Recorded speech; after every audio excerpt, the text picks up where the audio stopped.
आज की क्लास में हम पाश्चात्य शैक्षिक विचारकों का अध्ययन करेंगे, जिसमें सबसे पहले हम प्लेटो को पढ़ेंगे। तो प्लेटो का जो जन्म है वो 427 ईसा पूर्व हुआ था और जो मृत्यु 347 ईसा पूर्व हुई थी, जब ये 80 वर्ष की अवस्था में थे। इनका जो जन्म स्थान है वो एथेंस है। इनके द्वारा कुछ रचनाएं रचित की गई थी, वो इस प्रकार हैं, जैसे कि the Republic, Apology, Critias, the Statesman, Protagoras, the Laws, Crito. तो ये प्लेटो की रचनाएं हैं। ये एक नंबर में ये क्वेश्चन पूछ लिया जाता है कि ये रचनाएं किसके द्वारा रचित हैं। आगे उसने अपने ग्रंथ दी लॉज में लिखा है कि शिक्षा प्रथम तथा श्रेष्ठतम वस्तु है जिससे सर्वोत्तम मनुष्य ही प्राप्त कर सकते हैं। ये किसकी लाइन है? ये प्लेटो की लाइन है। ये भी आपसे एक नंबर में पूछा जा सकता है कि ऐसा किसने कहा है, तो ऐसा प्लेटो ने कहा है कि शिक्षा प्रथम तथा श्रेष्ठतम वस्तु है जिससे सर्वोत्तम मनुष्य ही प्राप्त कर सकते हैं। आगे हम देखते हैं शिक्षा के उद्देश्य प्लेटो के अनुसार। तो प्लेटो के अनुसार शिक्षा के उद्देश्य में सबसे पहले आप देखेंगे कि राज्य की एकता की रक्षा करना। पहला उद्देश्य है कि राज्य की एकता की हमको रक्षा करनी है। जो शिक्षा है वो राज्य की एकता की रक्षा करे, इस तरीके से शिक्षा देनी है। गुणों अथवा नागरिक दक्षता का विकास। गुणों का और नागरिक दक्षता दोनों ही एक ही बात है। गुणों अथवा नागरिक दक्षता का विकास। तीसरा है सौंदर्यात्मक संवेदनशीलता का विकास। चौथा है सत्यम शिवम सुंदरम के प्रति प्रेम उत्पन्न करना। और आपका पांचवा पॉइंट है व्यक्ति के व्यक्तित्व का सामंजस्यपूर्ण विकास। तो ये शिक्षा के उद्देश्य हैं जो कि प्लेटो के अनुसार हैं। आगे देखते हैं हम पाठ्यक्रम में शिक्षा को 3 भागों में बांटा गया है। प्रारंभिक शिक्षा, माध्यमिक शिक्षा और उच्च शिक्षा। प्रारंभिक शिक्षा में जो विषय रखे गए हैं उसमें खेलकूद, व्यायाम, संगीत, गणित, इतिहास और विज्ञान है। जबकि माध्यमिक स्तर पर जो विषय हैं वो हैं गणित, कविता, संगीत, शिष्टाचार, धर्मशास्त्र एवं सैन्य प्रशिक्षण। और उच्च शिक्षा में जो विषय रखे गए हैं उसमें दर्शन, नीतिशास्त्र, मनोविज्ञान, कानून और आध्यात्मिक ज्ञान। तो इस तरीके से प्लेटो ने अपने पाठ्यक्रम को 3 तरीके से बांटा है: प्रारंभिक शिक्षा, माध्यमिक शिक्षा और उच्च शिक्षा। आगे देखते हैं हम शिक्षण विधि। शिक्षण विधि में सबसे पहली विधि है संवाद विधि, खेल विधि, अनुकरण विधि, कहानी विधि, स्वाध्याय विधि और वार्तालाप विधि, जिसमें स्वाध्याय विधि और वार्तालाप विधि उच्च शिक्षा के लिए है। आगे देखिए अनुशासन। तो यहाँ पर कठोर नियंत्रण एवं अनुशासित जीवन जीने से ही सद्गुणों का विकास संभव है। ऐसा किसके हिसाब से किसने कहा है? ऐसा कहा है प्लेटो ने कि कठोर नियंत्रण और अनुशासित जीवन जीने से ही हमारे अंदर सद्गुणों का विकास होता है। विद्यालय, उसने विद्यालय को मानवीकरण तथा सामाजिकरण करने वाली एक संस्था माना है। तो ये हमने प्लेटो के हिसाब से अध्ययन कर लिया। आगे देखते हैं हम रूसो का जो जन्म है वो 1712 ईस्वी में जेनेवा में हुआ था और 1778 ईस्वी में इनका देहांत हो गया था। रचनाएं हैं Emile, social contract, the progress of the others and science, the origin of inequality among man, the new Heloise. तो ये रचनाएं हैं रूसो की। आगे रूसो प्रकृतिवादी विचारक था और उसकी शिक्षा निषेधात्मक थी। रूसो कैसे थे? प्रकृतिवादी विचारक थे और उनकी शिक्षा निषेधात्मक थी। ये पॉइंट याद रखने वाला है, इसको याद रखिए। प्रकृतिवादी विचारक और शिक्षा कैसी थी इनकी? निषेधात्मक शिक्षा। निषेधात्मक शिक्षा का अर्थ समझ लेते हैं हम। तो निषेधात्मक शिक्षा का अर्थ स्पष्ट करते हुए रूसो ने कहा, निषेधात्मक शिक्षा चिरकालिक निष्क्रियता नहीं है, वरन इससे भिन्न है। यह सद्गुण नहीं देती, यह दुर्गुणों से रक्षा करती है। यह सत्य को प्रकट नहीं करती, यह त्रुटि से बचाती है। तो ये किसने कहा है? ये रूसो ने कहा है। रूसो ने निषेधात्मक शिक्षा का अर्थ स्पष्ट किया है कि यह चिरकालिक निष्क्रियता नहीं है, वरन इससे भिन्न है, इसके थोड़ा अलग है। यह सद्गुण नहीं देती, यह दुर्गुणों से रक्षा करती है। यानी कि आपके अंदर जरूरी नहीं है कि कोई अच्छा गुण आए, बट हाँ, आपके अंदर कोई बुरा गुण आने नहीं देती। यह सत्य को प्रकट नहीं करती, यह त्रुटि से बचाती है। जरूरी नहीं है कि सत्य को आपके सामने लेकर आए, बट आपको गलती करने से बचाती है। इसी शिक्षा को निषेधात्मक शिक्षा कहते हैं। शिक्षा का उद्देश्य, जीवन में पूर्णता। तो शिक्षा का उद्देश्य रूसो के हिसाब से क्या होना चाहिए कि जीवन में पूर्णता आनी चाहिए। दूसरा, मौलिक एवं स्वाभाविक शक्तियों का विकास। शिक्षा का मूल उद्देश्य भौतिक मान्यता है, व्यवहारिक ज्ञान की प्राप्ति, नैतिकता तथा संवेगों का विकास। तो ये हो गए रूसो के हिसाब से शिक्षा के उद्देश्य। आगे हम देखते हैं पाठ्यक्रम। तो मानव जीवन को 4 अवस्थाओं में बांटा है। 1 से 5 वर्ष की शिक्षा, 5 से 12 वर्ष की शिक्षा, 12 से 15 वर्ष तक की शिक्षा और 15 से 20 वर्ष तक की शिक्षा। तो जो 1 से 5 वर्ष तक की जो शिक्षा है उसमें स्वास्थ्य व ज्ञानेंद्रियों के विकास पर जोर दिया गया है और मातृभाषा का प्रयोग ये आना चाहिए बच्चे को।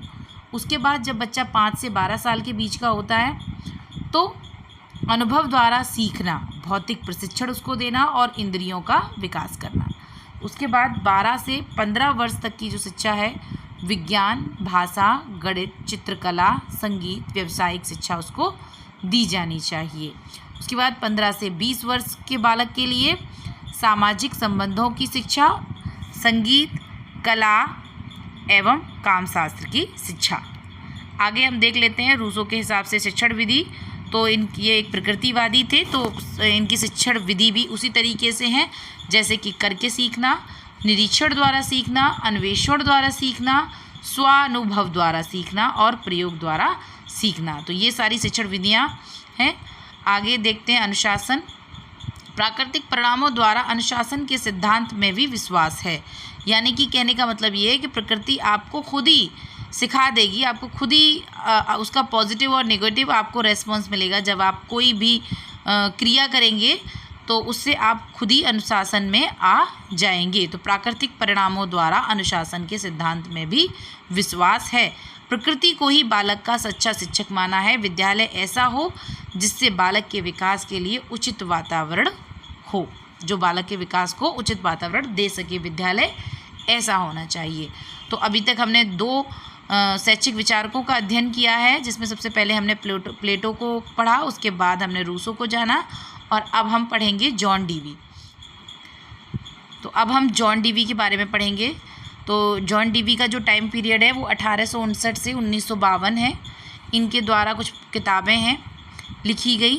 Democracy and education, the school of society, school of tomorrow, the school and the child. रचनाएं हैं the school and society, the child and the curriculum, how we think, interest and effort as related to will, reconstruction in philosophy, the quest for certainty, sources of a science of education। ये जो इनकी रचनाएं हैं एक एक number में पूछ ली जाती हैं, तो एक बार हमें ज़रूर इनको पढ़ लेना चाहिए।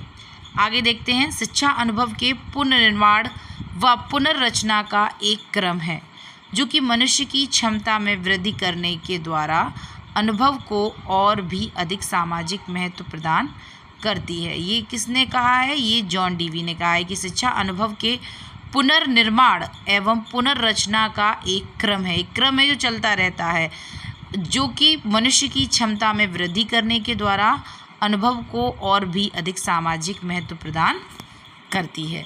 उद्देश्य देखते हैं।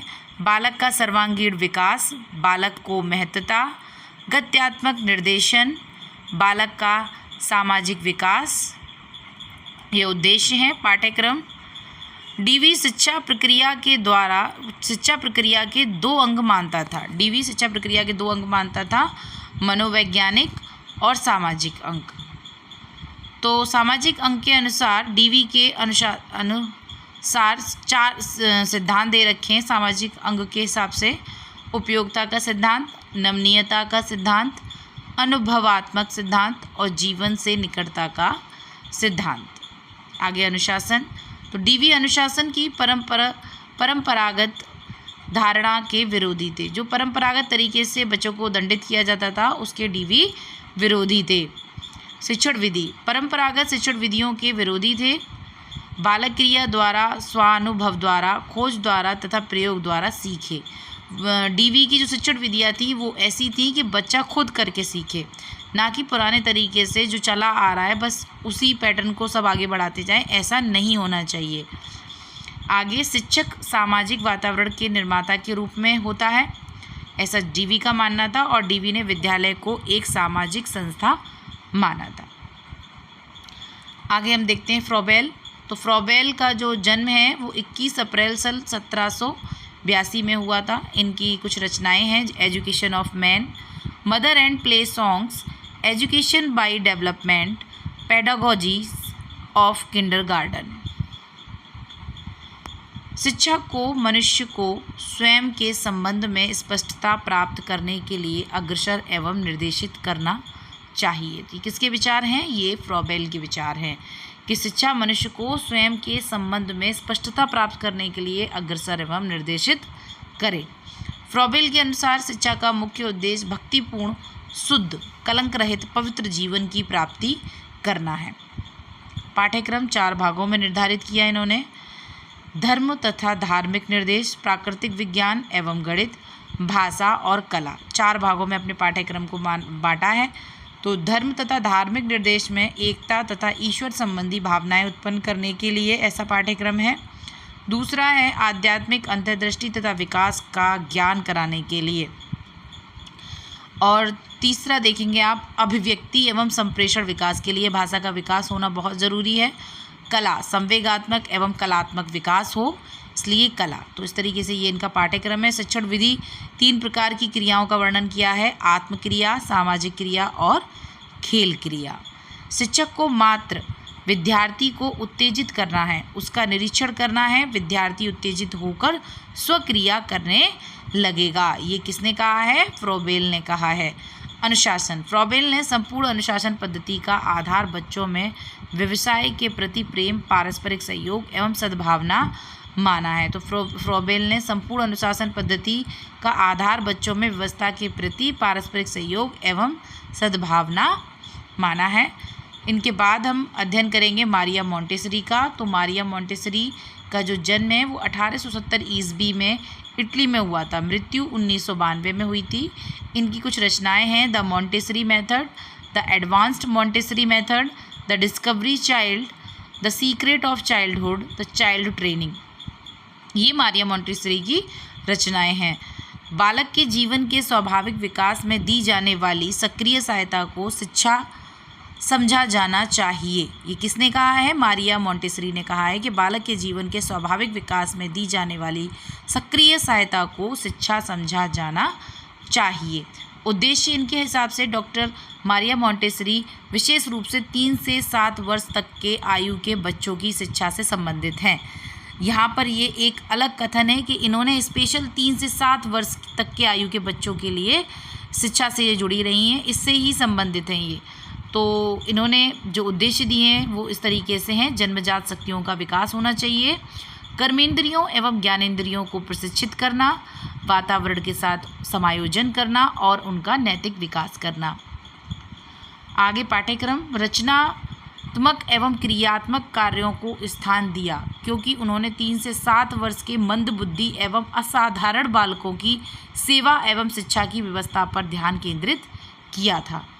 उन्होंने कक्षा 1 से 5 तक के बच्चों के लिए रूपरेखा प्रस्तुत की, जो कि इस प्रकार है: कक्षा 1, कक्षा 2, कक्षा 3, कक्षा 4 और कक्षा 5। कक्षा 1 में ठंडी व गर्म वस्तुओं का ज्ञान, मोटी पतली, ऊंची नीची, चिकनी व खुदरी वस्तुओं की पहचान कक्षा 1 के बालक को आनी चाहिए। कक्षा 2 में मुंह धोना, कपड़े पहनना, सही ढंग से बैठना, विभिन्न रंगों की पहचान आदि। कक्षा 3 में दृष्टि, गति व स्पर्श आदि का अभ्यास, अक्षरों की जानकारी, ड्राइंग। कक्षा 4 में गतिविधियों की पहचान, वस्तुओं को गिनना, लिखना व पढ़ना, गणित ज्ञान, ड्राइंग। और कक्षा 5 में भौगोलिक, ऐतिहासिक एवं शारीरिक शिक्षा, खेल एवं व्याकरण। तो इस तरीके से मारिया मोंटेसरी ने अपने पाठ्यक्रम को 5 भागों में बांटा, कक्षा 1 से लेकर कक्षा 5 तक। आगे विद्यालय, तो मारिया मोंटेसरी ने इसे बाल घर कहा है। बाल घर किसने कहा है, ये प्रश्न पूछा जाता है। तो बाल घर मारिया मोंटेसरी ने कहा है। किसको कहा है, विद्यालय को। बालक इन विद्यालयों में स्वतंत्रता पूर्वक कार्य करता हुआ अपना विकास करता है। शिक्षक, मारिया मोंटेसरी के अनुसार शिक्षक का कार्य एक निर्देशक की भांति होता है, यानी कि उसको दिशा निर्देश करना है बालक को, बालक खुद ही सीखेगा। स्त्री शिक्षक को अपनी शिक्षण पद्धति में विशेष स्थान दिया है मारिया मोंटेसरी ने। विद्यार्थी, बालक शिक्षा का केंद्र है। बालक एक शरीर है जो बढ़ता है, एक आत्मा है जो विकसित होती है। विकास, इन दोनों स्वरूपों को न हमें कुरूप बनाना है और न दबाना चाहिए, परंतु उस समय के लिए प्रतीक्षा करनी चाहिए जब किसी शक्ति का क्रमानुसार प्रकटीकरण हो। शिक्षण विधि, शैक्षिक सिद्धांत इनके जो हैं वो इस तरीके से हैं। आत्मविकास, ज्ञानेंद्रियों का प्रशिक्षण, स्वतंत्रता का सिद्धांत, व्यक्तित्व विकास का सिद्धांत, व्यक्तिगत विकास का सिद्धांत, मांसपेशियों का प्रशिक्षण, खेल विधि द्वारा शिक्षा। शिक्षण विधि को 3 भागों में बांटा है। कर्मेंद्रियों की शिक्षा, ज्ञानेंद्रियों की शिक्षा, भाषा तथा गणित की शिक्षा। तो ये शिक्षण विधि हो गई, शिक्षा के सिद्धांत हो गए, शैक्षिक सिद्धांत मारिया मोंटेसरी के अनुसार। तो आज का ये टॉपिक हमारा यहीं पर ख़त्म होता है। तो आज की क्लास में हमने सबसे पहले प्लेटो का अध्ययन किया, उसके बाद हमने रूसो, और फिर हमने जाना जॉन डीवी को, उसके बाद हमने फ्रॉबेल और मारिया मोंटेसरी का अध्ययन किया। ठीक, तो आज की क्लास हमारी यहीं पर समाप्त होती है। Thank you.